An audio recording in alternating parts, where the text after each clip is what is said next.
If we play these traditions side by side, we can see that they are clearly different.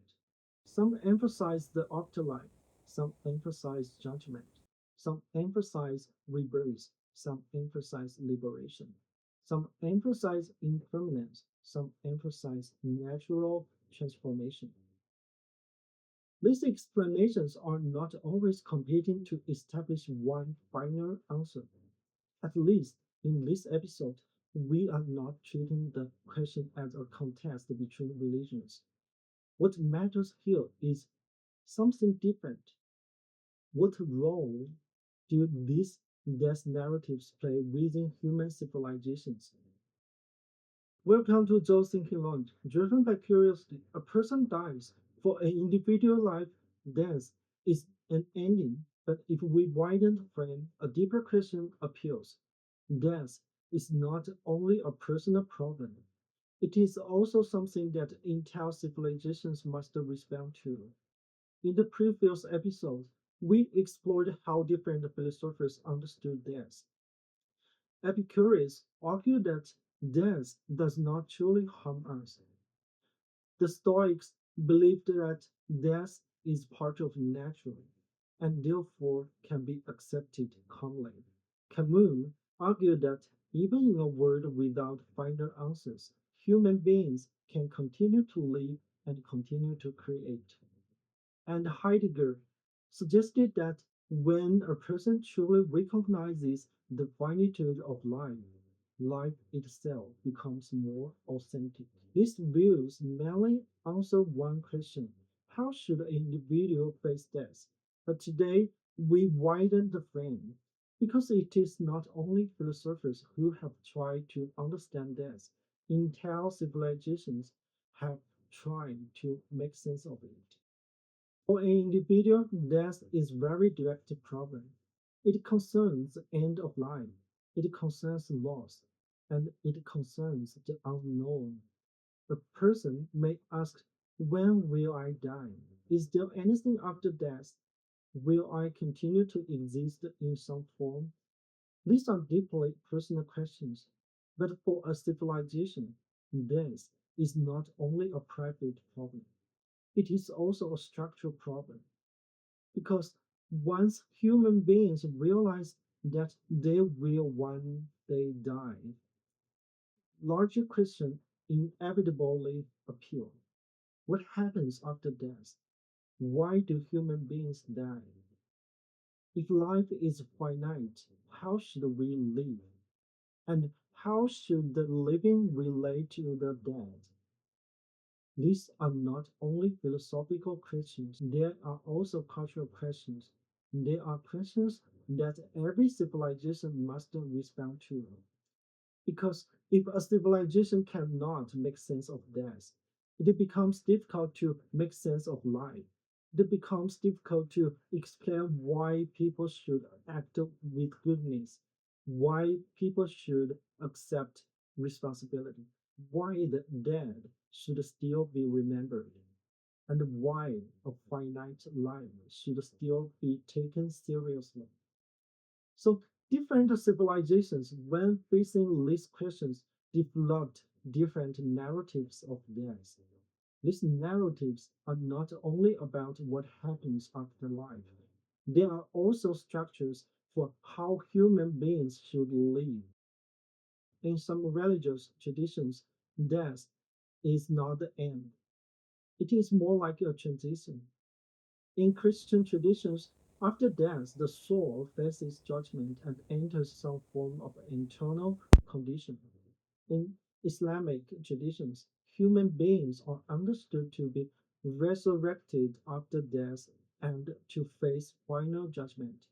Of course, these two traditions are not identical in their technological details, but from the perspective of civilizational narrative, both place death inside a larger moral structure. These narratives do more than describe what happens after death. They also establish an order, a relationship between conduct and consequence. How a person lives will affect what follows after death. In this sense, death is not simply an ending, it becomes part of moral structure. The world after death shapes how life in this world is supposed to be lived. This is one of the important functions of afterlife narratives. They do not let death remain as mere disappearance. They turn death into a transition, a passage from this life into some form of final evaluation.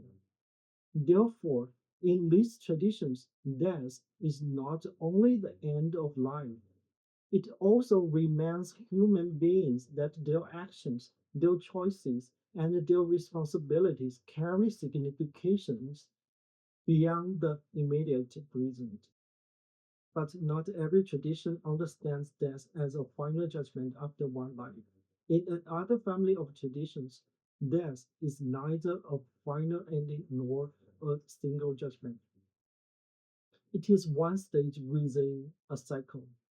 In many Indian philosophical traditions, life is understood as a repeating process: birth, death, rebirth, then again, birth, death, rebirth.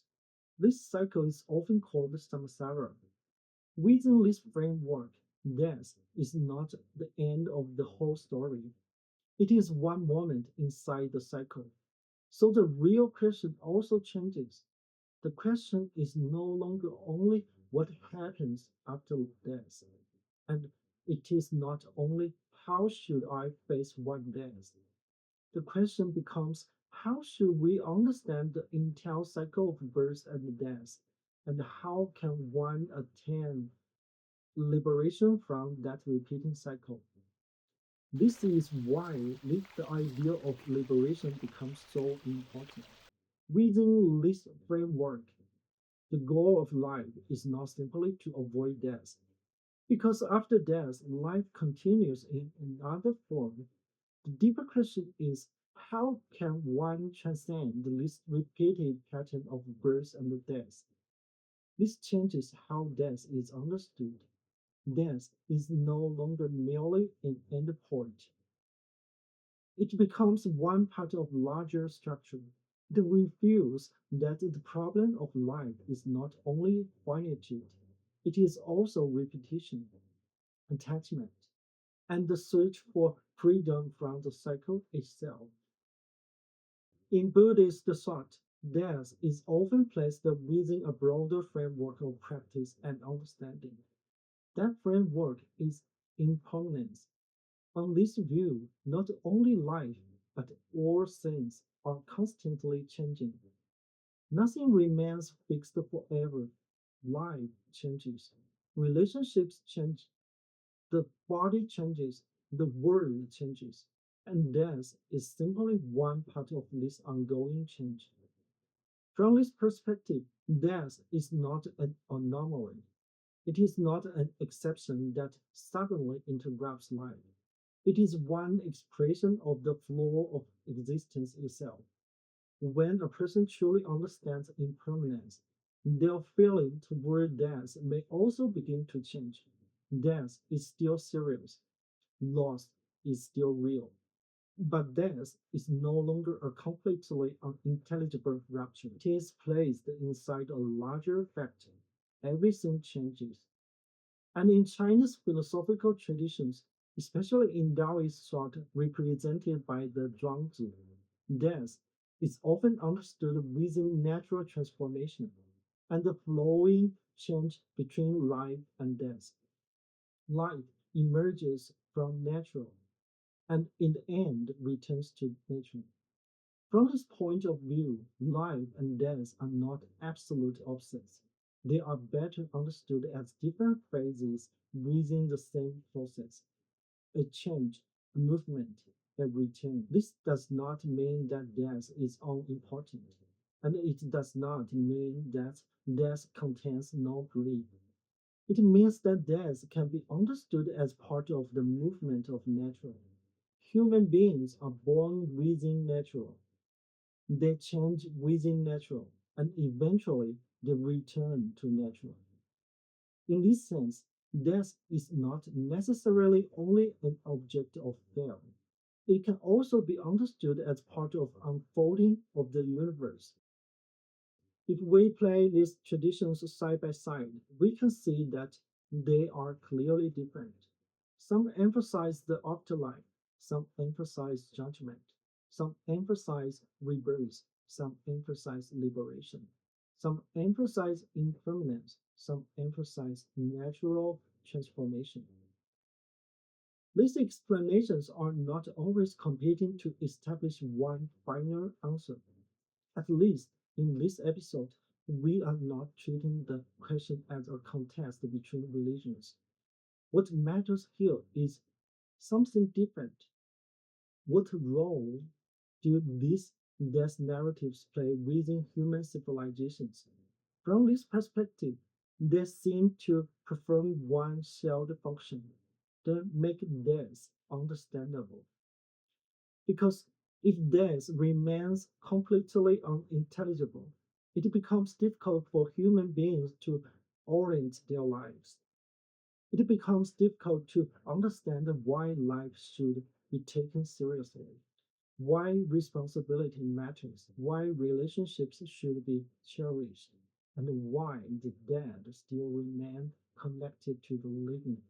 But when death is placed inside a narrative, inside an order, inside a structure of meaning, life itself can also become easier to understand. So the way a civilization understands death often reveals how it understands life. If death is understood as judgment, life carries moral responsibility. If death is understood as rebirth, life carries the search for liberation from the cycle. If death is understood as impermanence, life is placed inside change. If death is understood as natural transformation, life is placed inside the movement of the universe.